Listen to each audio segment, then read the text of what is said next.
وہ کیا ہے، میرا دل کیا کہہ رہا ہے مجھ سے،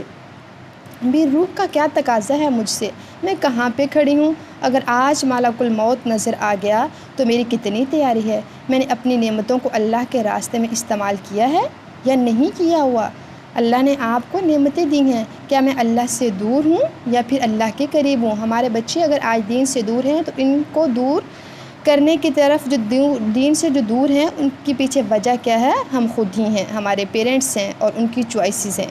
جو وہ چوز کرتے ہیں، جو ان کو پسند ہے اسی سائڈ پہ بچوں کو لگا دیتے ہیں۔ پھر اپنی گفتگو اور اپنے معاملے کو اتنا کمپلیکیٹڈ نہیں کیجیے، اتنا مشکل نہیں کیجیے کہ آپ کے بچوں کو آپ کی بات سمجھ نہ آئے، آپ کے گھر والوں کو آپ کی بات سمجھ نہ آئے۔ میں آپ کو صرف ایک ہی بات کہوں گی کہ اللہ نے آپ کو جتنا بھی علم دیا ہے تو اس میں کیا ہے، آپ کو 2 کام کرنے ہیں۔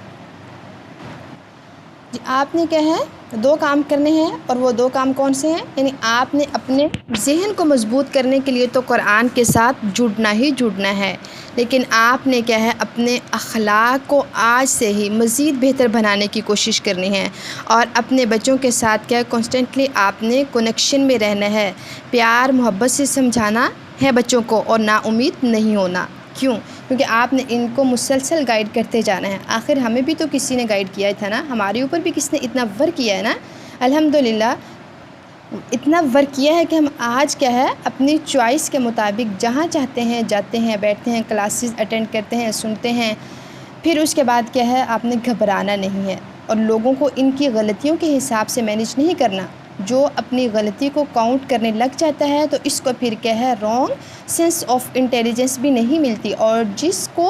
رانگ سینس آف انٹیلیجنس نہیں ملتی الحمدللہ وہ لوگوں کی بھی اچھائیوں پر فوکس کرنا شروع کر دیتے ہیں۔ وہ انسان پھر کیا کرتا ہے، لوگوں کی اچھائیوں پر بھی فوکس کرنا شروع کر دیتے ہیں۔ جیسے کہ آپ صلی اللہ علیہ وسلم نے فرمایا، حضرت ابو ہریرہ سے یہ حدیث نریٹڈ ہے، ان کی طرف دیکھو جو تم سے نعمت میں کم ہو۔ پھر کیا ہے، کس اینگل سے دیکھیں، کس نتیجے سے دیکھیں، چاہے وہ نعمتوں میں کم ہے یا پھر آپ سے وہ سٹیٹس میں کم ہے۔ پھر اس کے بعد آپ صلی اللہ علیہ وسلم نے فرمایا، ان کی طرف نہ دیکھو جو تم سے اوپر ہیں، وہ جن کے پاس تم سے زیادہ نعمتیں ہیں، وہ جن کے پاس تم سے زیادہ سٹیٹس ہے، مت دیکھیں ان کی طرف۔ کیوں؟ کیونکہ آپ کو پھر غصہ آئے گا، اور غصہ شیطان کی طرف سے آتا ہے۔ پھر جب انسان کو غصہ آتا ہے تو کیا ہوتا ہے، تو آپ کو اپنے اندر کی آواز نہیں آ سکتی، آپ اپنے اندر کی آواز، اپنے ضمیر کی آواز کو نہیں سن سکتے، اور جب آپ کو اپنے اندر کی آواز نہیں آتی تو پھر کیا ہوتا ہے، آپ اندرونی طور پر خوشی حاصل نہیں کر سکتے، اور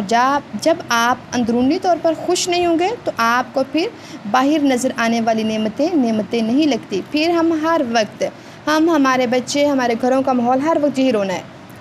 بھری پڑی ہیں الماریاں کپڑوں سے، جوتوں سے، جیولری سے، اپنی پسند کی چیزوں سے، لیکن جب کوئی فنکشن تو کیا، میرے پاس تو کوئی کپڑا ہی نہیں ہے، میرے پاس تو پہننے کے لیے اچھا جوتا ہی نہیں ہے، میرے پاس تو یہ نہیں ہے، میری تو ابھی شادی نہیں ہوئی، میرے پاس تو اسپاؤس نہیں ہے، میرے پاس تو یہ نہیں ہے، میرے پاس تو وہ نہیں ہے۔ یہ سب کس چیز میں آتا ہے؟ یہ سب بولنے سے، کہنے سے، کرنے سے ہمارے اندر کا سکون ختم ہوتا ہے، اور نہ شکری آتی ہے، نہ شکری نہیں ہمیں کرنی اس کی،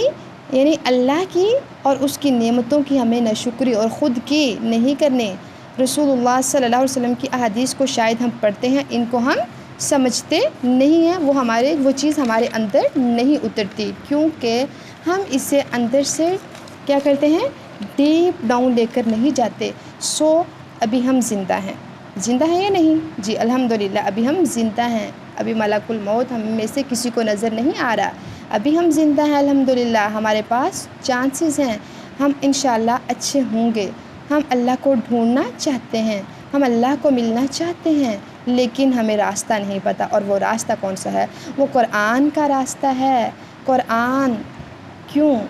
کیونکہ دنیا قرآن والے کی بدل جاتی ہے، ذہنی طور پر بھی، قلبی طور پر بھی، اندرونی طور پر بھی، بیرونی طور پر بھی۔ جو انسان قرآن سے جڑ جاتا ہے، لیکن قرآن سے جڑنے کا مطلب کیا ہے؟ قرآن میرے حلق سے بھی نیچے اترے، وہ قرآن میری روح کی غذا بنے، وہ قرآن آپ کے عمل میں آ جائے، وہ آپ کے عمل سے جھلکے کہ یہ اہل قرآن ہے۔ قرآن پڑھنے والے تو بہت ہیں، لیکن وہ قرآن جو آپ کے عمل میں ڈھل جائے۔ پھر جو انسان قرآن کے ساتھ جڑ جاتا ہے، اس کی سوچیں بھی بدل جاتی ہیں، وہ بہت گہرائی میں سوچتا ہے، جو کہ ایک عام انسان نہیں سوچ سکتا۔ قرآن پڑھنے والے کی سوچ، تھنکنگ، سب کچھ اس کا ڈیفرنٹ ہوتا ہے۔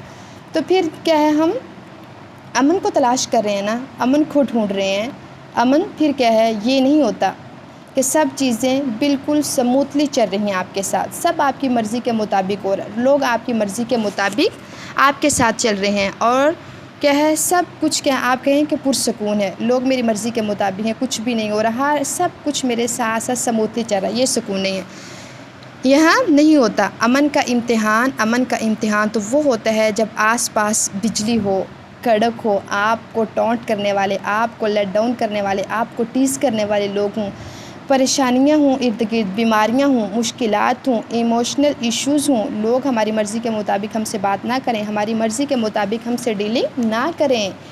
تو وہاں پہ کیا ہے، بندہ مومن کا جو رول ہے، جو کردار ہے، وہ کیا کرتا ہے، وہ ان تمام مشکلات اور گہری رات اور تنہائیوں میں اللہ پہ توکل کرتا ہے، وہ اتنا مضبوط اور سٹرونگ ہوتا ہے، اللہ پہ توکل کرتا ہے، پھر اس کے اندر کیا ہے، ایک خوشی ہوتی ہے، ایک سکون ہوتا ہے، باہر طوفان ہے، آندھیاں ہیں، پریشانیاں ہیں، لیکن وہ اندر سے ریلیکس ہے، پرسکون ہے، وجہ کیا ہے، کیونکہ اس کا ڈائریکٹلی کنیکشن اللہ رب العزت کے ساتھ ہے۔ تو اگر آج ہم بھی یہ چاہتے ہیں سکون اور امن اور خوشیاں، تو پھر لوگوں کے حال پہ چھوڑیے، قرآن کے ساتھ جڑ جائیں، اس لیے انشاءاللہ ہماری زندگیاں امن اور سکون کی تصویر بن جائیں گی۔ بس کیا ہے، اپنے رب سے کنیکٹ ہو جائیں، اس سے رابطے کیجئے، نشانیاں نعمتیں آس پاس بکھری ہوئی ہیں، جاگیے، اپنی آنکھوں کو کھولیے، اپنے گھروں میں محبتوں کو بکھیریے، خوشیوں کو بکھیریے، خوشیوں کو بکھیرنے والے سامان بن جائیں آپ۔ اللہ کے پاس ایک طاقت ہے، وہ ہمیں ہدایت دینے پر قادر ہے، اس سے ہیلپ مانگیے۔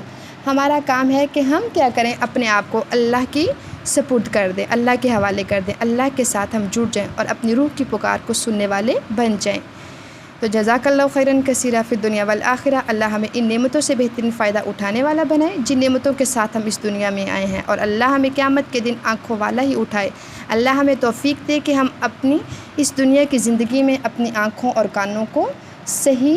جگہوں پہ استعمال کریں اور اللہ کی نافرمانیوں والے کاموں سے بچ سکیں، اور اللہ ہمیں رسول اللہ صلی اللہ علیہ وسلم جیسے اخلاق عطا فرمائے تاکہ ہم کیا ہیں، خوش رہیں، خوشیاں بانٹیں، کیونکہ دکھ پریشانیاں تو بہت ہیں پہلے ہی، تو پلیز ایک آپ ہی ان میں سے خوشیاں بانٹنے والے بن جائیں، خود بھی خوش رہیں اور اپنے آس پاس بھی خوشیوں کو بکھیریے۔ تو اللہ تعالی ہم سب کا حامی و ناصر ہو اور ہم سب کی پریشانیوں کو دور کرے اور ہم سے بہترین کام لے، اور ہمارا جو خاتمہ ہے وہ ایمان پہ کرے اور خاتمہ بالخیر کرے۔ وآخر دعوانا ان الحمد للہ رب العالمین۔ السلام علیکم ورحمۃ اللہ وبرکاتہ۔